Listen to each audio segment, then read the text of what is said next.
Welcome to Touch to Click. In this video, I will show you how to add a Chrome extension from a file so you can manually install extensions that are not from the web store. Now let's get started. Step 1. Open Google Chrome on your computer, which is the web browser where extensions are installed and managed. Step 2. Click on the three dots in the top right corner of Chrome. This is the menu button that opens browser settings and tools.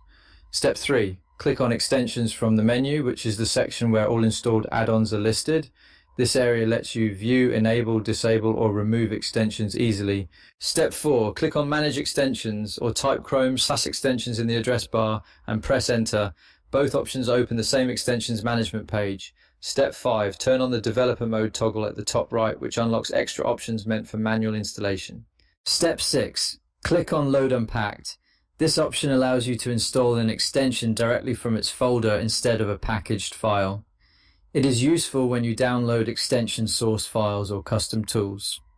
Step 7. Select the folder containing the extension files, making sure the folder includes the manifest file and other required components. Step 8. Click Select Folder or Open to confirm, and Chrome will instantly add the extension to your browser. After this, the extension becomes active and ready to use from the extensions toolbar. Thank you for watching, and please subscribe to the channel for more helpful videos.